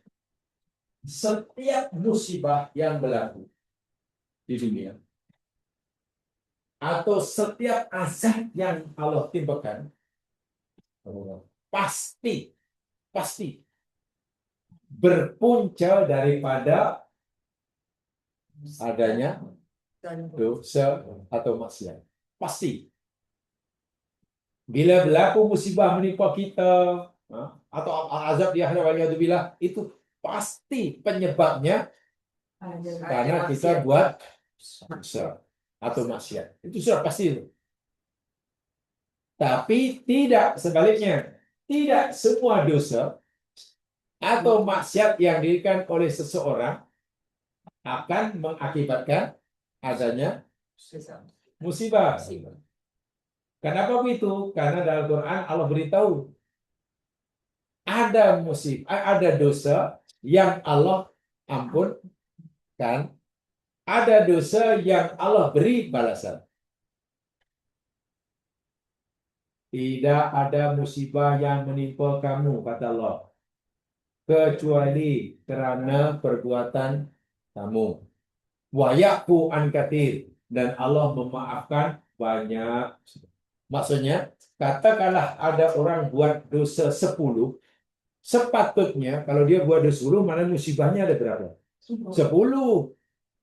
Tapi Allah kata, tak, aku bagi kamu musibahnya bagi 3 dosa kamu aja, yang 7 itu aku.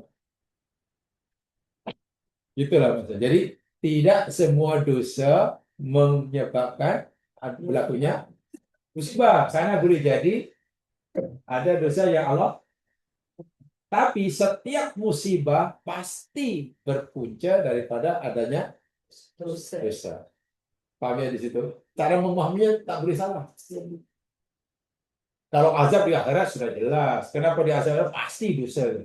Orang itu mengaku dosa atau tidak pasti. Karena Allah sudah beritahu, wa ma rabbuka bidzalamil abid. Tuhanmu tidak sekali-kali berbuat zalim kepada hambanya. Jadi katakanlah kita ditimpa musibah. Kita ditimpa musibah. Apa saja musibah? Hilang barang, kebakaran, kematian, penyakit, apa. Dan ingat ya, kayak kaidah tadi, setiap musibah itu pasti berpunca daripada dosa kita lakukan. Kita cari merasa tak merasa berdosa pula. Oh, apa perintah aku udah buat, larangan aku udah tinggal. Cari. Bila kita tidak menemukan dosa kita lakukan, sedangkan musibah Allah ini tidak bermakna kita tidak ada dosa. Menurut logik akal, kalau kita mencari sesuatu dan tak jumpa, bukan benda itu tak ada, kita hanya tak jumpa. Betul kan? Kita cari barang, tapi tak menemukannya. Tidak bermakna barang itu tidak ada. Ada, tapi kita tak jumpa. Nah, mungkin bila orang nggak sampai pihak itu, apa dosa aku ya? Bila orang merasa tak berdosa, tapi Allah bagi musibah, bukan mustahil nanti timbul perasaan tak adil macam ni. Tak acil. Dia sudah merasa suudzon kan? Orang lain buat salah datang, kenapa aku pula? Kenapa aku ya Allah? Bila kita sudah timbul perasaan suudzon pada Allah, kan? Sedangkan kata sakit dan kita ingin sehat kan? Nah, sebelum minta sehat, memang elok kita ke Allahumma dahulu. Dengan Allahumma baru Rabbi. Kenapa Allahumma? Allahumma yakni kita sucikan dahulu Allah daripada prasangka buruk kita kepadanya sebelumnya ini. Ya Allah, Maha Suci ya Allah daripada apa yang hamba sangkakan tadi. untuk tidak mungkin ya Allah sebagaimana yang hambamu rasakan. Barulah Rabbana sebutkanlah. Boleh. Dan itu paling bagus. Allahumma Rabbi. Paling bagus. Tapi kena paham, bukan asal cakap. Mana yang lebih utama, Rabbi ke atau Allahumma atau campur? Ya dua yang bagus. Apa sebabnya? Ya dua bagusnya. Oh itu mantap paham. Kita sendiri yang tahu. Kita sendiri yang tahu. Tapi kata kalau kita tak ada merasa tidak sedang diuji oleh Allah, tak ada musibah. Kalau kita memohon sesuatu kepada Allah, la tursadar fi. Begitulah maksud saya. Faham ya? Musibah yang ujian. Musibah yang Nabi memberitahu kita apa saya musibah atau tipuan pada hambanya tujuannya ada dua. Betul kan? Bapak juga kan? Satu untuk menghapuskan dosanya. Kedua untuk meningkatkan darjahnya. Betul. Sebab itu musibah yang manusia yang paling banyak ditimpa musibah siapa? Para nabi. Nabi sini beritahu manusia yang paling banyak ditimpa balak diuji oleh para nabi. Kenapa para nabi? Ya tujuan musibah ya ini Allah nak mengangkat sehingga darjah nabi ini bukan bukan apa bukan apa bukan sama aja apa itu tapi makin Naik. itu nabi. Sedangkan untuk kita agak-agak lah musibah untuk itu untuk mengangkat darjah untuk menghapuskan dosa agak-agak saja. Aku dosa. Pasti untuk menghapuskan dosa. Walaupun mungkin ketika di musibah kita coba muhasabah, cari-cari macam tak menemukan dosa kita. Bila kita tak menemukannya walaupun cari, bukan berarti kita tak berdosa. Hanya tidak mencoba. Jangan sampai hanya karena tak menemukannya, tak menjumpainya, lalu kita pikir kita suci, tapi kenapa Allah bagi musibah sehingga kita seudon? Wah itu berat sekali. Itu kena betul cara memahami kena betul. Kalau tidak setan masuk aja habis kita. Karena apa? Kita sudah jadi penyakit buruk sang pada Allah termasuk dosa besar. Jadi kalau ada rasa terlanjur ada itu, ya doanya Allahumma Rabbi. Sudah. Allahumma Rabbi termintalah sehat ke, minta apa ke, dibebaskan dari musibah ke, di apa ke. Itu bagus. Karena ini ayatnya Nabi Isa nya. Berdoa Allahumma Rabbana. Sedangkan biasanya hanya Rabbana.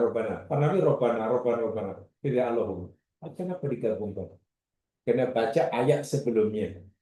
Rupanya sebenarnya kaumnya telah berprasangka buruk kepada Allah, mencabar Allah, tidak menyucikan Allah, dan mereka tak merasa bersalah.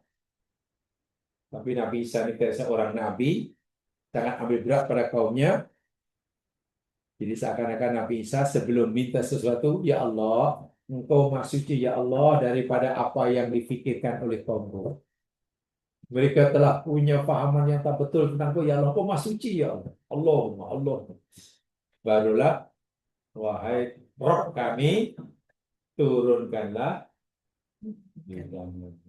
Tapi kan Nabi yang berdoa, ya Allah kabulkan. Tapi kalau kita yang minta, ya tak mampu. Ada nak mengkawinkan anaknya, Allah, wahai Allah, turunkan catering dari langit kau kirim sahabat.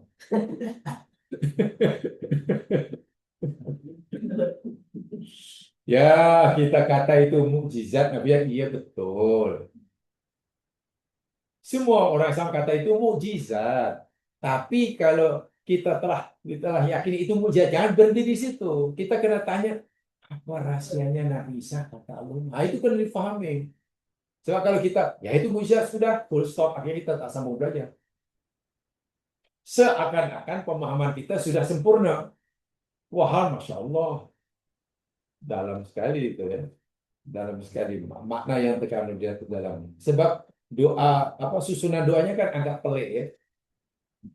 Biasanya Allahumma saja tanpa Robbana. Ini Robbana tapi Allahumma. Subhanallah pula. Ya. Ibrahim itu yang tunjuk apa Allah tunjukkan Nabi Ibrahim. ha Ya. itu tak hormat pada Allah. Baik, saya ingin tunjukkan apa Hawariyun tadi, apa ayat yang diucapkan keluar dari mulutnya ketika minta pada Nabi Isa tadi, apa ucapan Hawariyun? Tolong underline kalimatnya.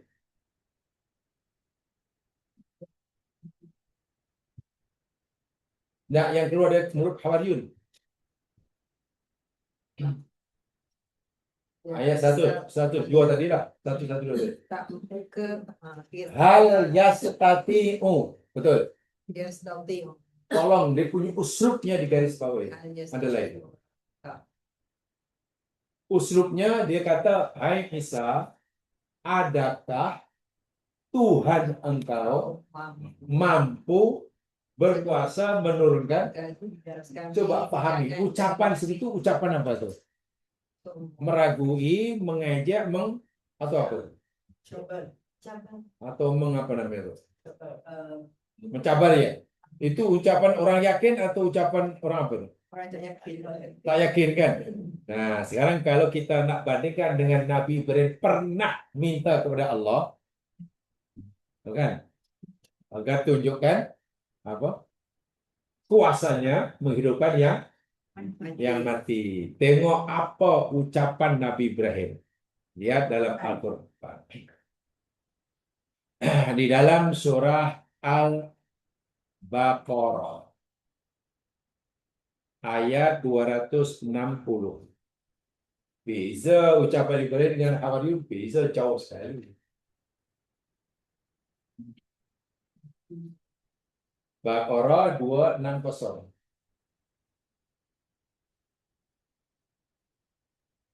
Wa idh qala Ibrahim. Coba ya. Perhatian betul-betul ni. Kita kena tengok susunan ayatnya ya. Kalau tidak nanti tak tahu bezanya. Wa idh qala Ibrahim, dan inilah ketika Ibrahim berkata, Ibrahim kata Rabbi, tidak ada ya. Betul? Ya. Kenapa Ibrahim kata Rabbi, tidak Allahumma? Paham ke belum? Sebab dari Sebab doa yang nak dipanjatkan Ibrahim doa masalah. Alhamdulillah paham. Mana tahu di luar ada yang tanya nanti bila baca Allahumma, bila baca Rabbana, tak tahu paham atau jangan, ya saya paham tapi lupa, tapi saya dengar. Jangan gitu. Itu belum belajar itu. Tengok Nabi Ibrahim kata apa pada Allah? Hari ini kaifa tuhil mauta. Apa itu?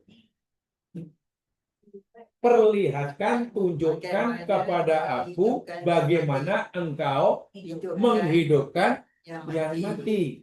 Pertanyaan saya, ketika Ibrahim kata seperti ini, Ibrahim yakin atau belum bahwa Allah itu maha berkuasa menghidupkan yang mati? yakin. Yakin. Hanya Ibrahim ingin tahu bagaimana cara Allah. Dia yakin. Bahasa mudahnya beginilah, ya Allah, aku yakin dan iman ya Allah bahwa Engkau maha berkuasa menghidupkan yang mati. Tapi kalau bolehlah ya Allah, boleh tak Engkau tunjukkan bagaimana caranya? Sementara Hawariyun, Tuhanmu boleh tak? Iman. Jauh. Iman. Macam Nabi apa? Musa lah. Nabi Musa yakin Allah Tuhannya, Allah maha berkuasa, betul kan? Segalanya. Tapi dia Nabi Musa kata apa? Hari ini andur ilai. Ya Allah, boleh tak Engkau perlihatkan dirimu supaya aku boleh melihatmu? Itu bukan bermakna Nabi Musa tak percaya. Jadi yang diminta oleh Nabi Ibrahim apa? Nabi Ibrahim tidak meragui kuasa Allah. Tapi dalam doanya Nabi Ibrahim mohon kepada Allah, kalau Allah maulah, bolehlah menunjukkan, memberitahu, mengajar bagaimana cara menghidupkan benda yang dah mati. Allah kabulkan atau tidak akan ini? Kabul. Ya. Baca habis, kabul ke tidak? Allah Allah jawab, qala awalam tu'min? Allah tegur agak keras. Ibrahim, kau tak beriman ke? Engkau minta pada aku, supaya aku tunjukkan, engkau tak beriman, kayak aku berpuasa. Ibarat, qala bala, oh tidak, ya Allah, bukan begitu. Aku dah beriman. Tapi Tidak ragu sih, walakin, tetapi, lihat ma'inna qalbi. Supaya hatiku lebih tenang. Aku udah beriman, tapi kalaulah engkau tunjukkan cara menghidupkan, aku yakin engkau berkuasa. Tapi kalau engkau tunjukkan cara menghidupkan, hati akan lebih itu. Lalu Allah kata, khudha al-bata minat toin fasuhuna ila. Ambillah 4 ekor jenis burung, kamu cincang-cincang, lumat-lumat. Waktu itu belum ada blender. Kalau ada blender pasti ada. Tumma blenderiuhu. Ya kalau waktu sudah ada blender supaya lebih lumat kan. Cincang, lalu itu campur semuanya itu, lalu letak di selonggo di atas bukit sana, selonggo. Jadi setiap longgo itu mengandungi 4 jenis tadi. Selepas kamu lakukan, faquhunna, tumakuhunna, kamu panggil Ibrahim, burung. 4 burung tadi bukan sejenis ya, mana 4 jenis burung. Jadi jenisnya berbeza. Kau panggillah, wahai merpati, wahai apa kan. Yakti naga sakyan. Pasti burung itu akan hidup semula dan datang menemui kamu dengan segera. Dan Ibrahim lakukan. Maknanya Ibrahim melihat sendiri. Pertama ia yakin Allah berkuasa menghidupkan. Sekarang sudah melihat sendiri apa kuasa Allah itu. Tapi adakah permohonan Ibrahim dikabulkan oleh Allah? Hah? Allah kabulkan? Tidak. Allah tak kabulkan. Apa yang diminta oleh Ibrahim itu? Tidak, yang saja. Apa yang diminta oleh Ibrahim? Ingin melihat kuasa Allah atau ingin melihat mengajar apa cara menghidupkannya? Bagaimana? Ibrahim minta ilmu. Ya Allah, kalau boleh kau ajarkan aku macam mana nak hidupkan katak yang mati ini. Allah kata, tak boleh, itu rahasia aku. Aku ni muhyi. Tapi aku tunjukkan yang aku kuasa. Jadi Ibrahim tetap saja tidak tahu bagaimana cara menghidupkan yang mati. Allah hanya tunjukkan, nih. Paham kan? Allah tak kabulkan doa. Sebab itu sifat Allah. Al-Muhyi, yang menghidupkan, itu sifat Allah. Allah tak akan beritahu pada siapapun. Jadi kalau Nabi Ibrahim pun doanya tak dikabulkan. Karena yang diminta itu hak Allah. Ya macam Nabi Isa, Nabi Musa. Minta supaya Allah perlihatkan. Mana mungkin. Tapi ini doa Nabi yang sudah dekat dengan Allah ya. Nabi Ibrahim Khalilullah. Nabi Musa Allah. Jadi kalau doa seperti itu Allah tak marahlah karena sangat bahasa manusianya beginilah. Bila A dan B sudah sangat akrab, sangat dekat.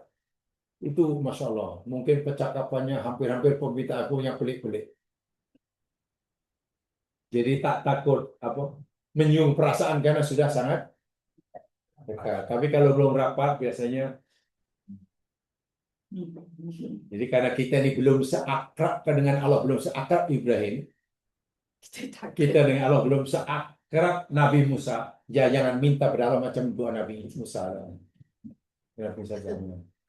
Ya Allah, berita untuk tunjukkan macam mana untuk menghidupkan bangkai katakmu. Janganlah. Bagi kita belum layak, makom kita belum layak untuk kata itu. Jadi inilah kalau kita belajar tentang makom, memang bagi Ibrahim tidak salah, tapi bagi kita dianggap tidak sopan. Wah, sopan. Ya, kalau ibaratnya katakanlah dia itu katalah cucunda yang debon agung katakanlah. Kan mesra dengan nindanya. Kan cucu dan walaupun dia betul agung, lalu cucu makan atau berita atau suapkan saya. Bolehlah cucu minta atuknya kan, walaupun atuknya Tuan Agung. Boleh? Boleh. Sopan tak sopan ke? Kira sopan tak sopan? Cucu minta atuk menyuapkannya. Atuknya ini yang Tuan Agung. Tak sopan. Tak sopan? Tak sopan.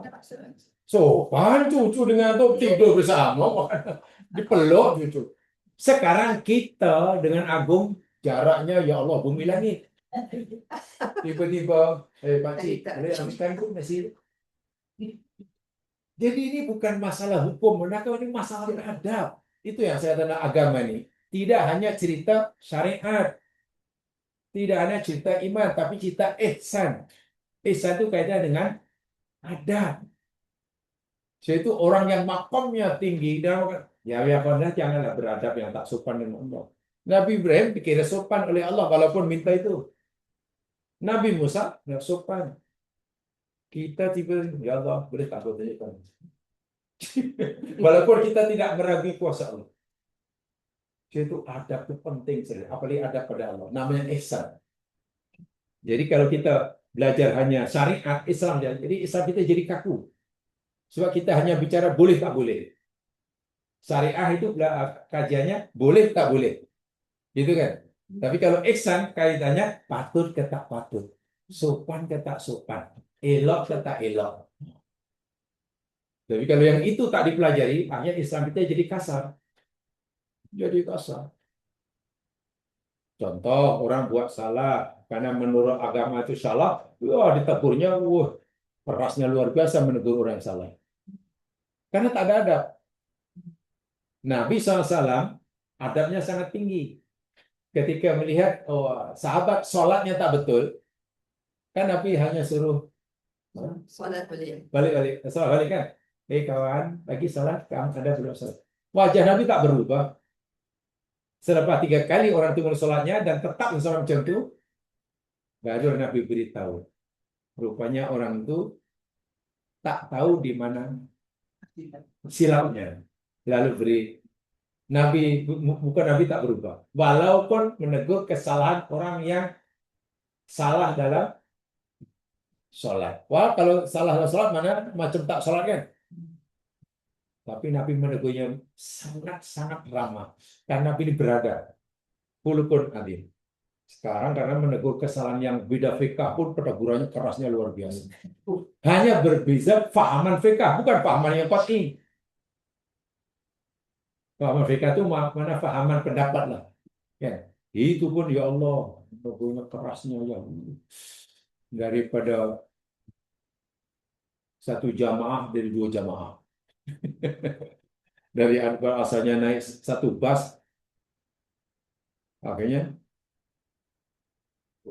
berbeza bus. Masa pergi 1 kapal terbang, karena sudah berbeda pendapat, balik 2 kapal terbang. Betul.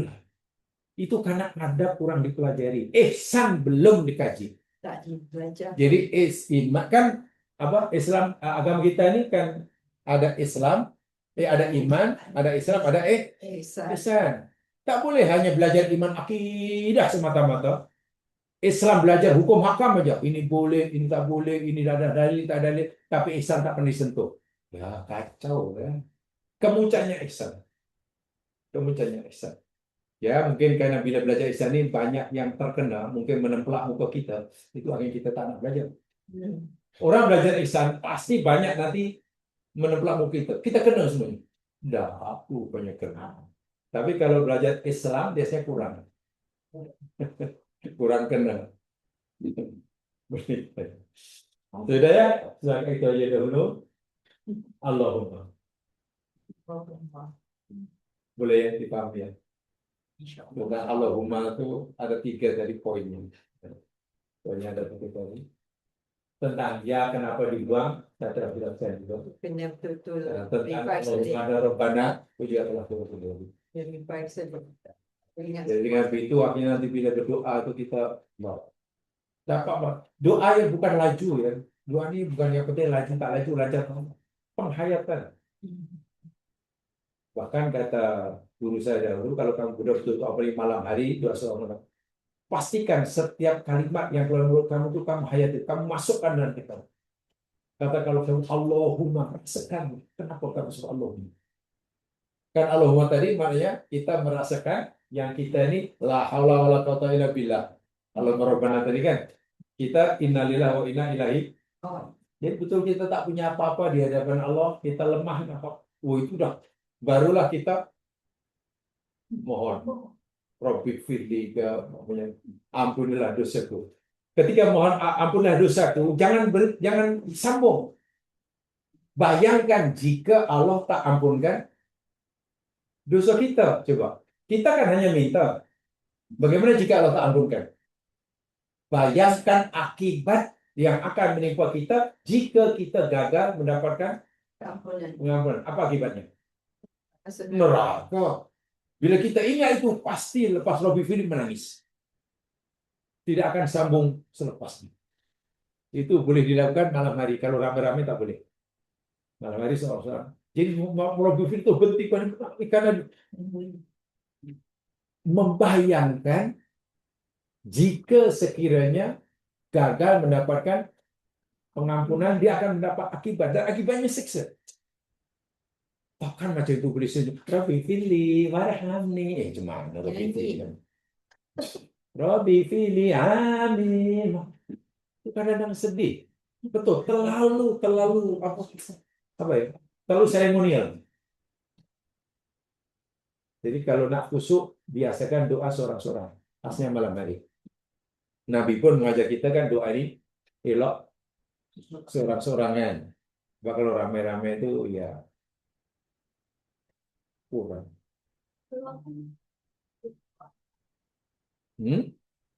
Doa dalam keluarga, dalilnya dalam surah Al-Isra. Ya, wala tazal bi salatika wala tukhafid wa tayyibana dalika sabila. Jangan kamu kuatkan, laungkan, jeritan salat di semua doa kamu. Kalau zikir di kamu, jangan kuat, tapi juga jangan wala tukhafid. Jangan hanya dalam wa tayyibana dalika sabila. Cari jalan tengah. Sebab itu bahasa yang selalu saya gunakan, sebaiknya doa itu berbisik. Mana berbisik maknanya? Ya, yang penting kita sendiri dengar itu aja. Tak perlu orang belakang dengar. Kalau doa sendiri lah. Tak perlu. Yang penting kita sendiri dengar. Itu berbisik. Dalam hati tak dibenarkan. Walaupun kadang-kadang orang menyebut Allahu Akbar karena memahami maknanya, merasakan keagungan Allah, hatinya dipenuhi dengan kibriya Allah, tiba-tiba menangis. Nah, itu lain cerita. Sehingga tak apa yang dirasa dalam hati tak dapat wah itu hebat orang. Sehingga mungkin malam hari dia lebih banyak menangisnya daripada zikirnya. Karena memang jam saya malam hari. Ini sebagai penjelasan mudah ya. Di sini ada E sedang memuji Allah malam hari. Di sana ada B sedang menangis-nangis di hadapan Allah karena dosanya. Allah suka mendengar suara hambanya yang memujinya. Betul. Allah juga suka mendengar tangisan hambanya yang menyesali dosanya. Tapi dari segi ihsan, dari segi kajian hati, Allah lebih suka mendengar tangisan hambanya yang menyesali dosanya daripada mendengar puji-pujian hamba. Bukan Allah tak suka, tapi kalau dikira lebih suka. Yang orang itu hanya menangis tak terkeluar, tak keluar. Karena merasakan ya ibaratnya anak kita atau saudara buat salah lah, lalu jumpa kita. Karena hatinya penuh rasa salah, takut akan hukuman, menangis tak terkata. Kan kita lebih kasihan kan? Karena jujur. Sebenarnya satu buat salah, muka pun selambung dalam minta maaf, tak sengaja, dan jadi tak buat. Lancar bukan meminta maaf, tapi muka pun, ya. Ibaratnya macam tu. Sebab Allah melihat hati, bukan melihat. Kan begitu katanya. Wallahu a'lam. Subhanakallahumma wa bihamdika. أعوذ من الشيطان الرجيم إن الإنسان يخطئ لكن أمامه الصالحات وتواصوا بالحق وتواصوا بالصبر. السلام عليكم ورحمة الله وبركاته.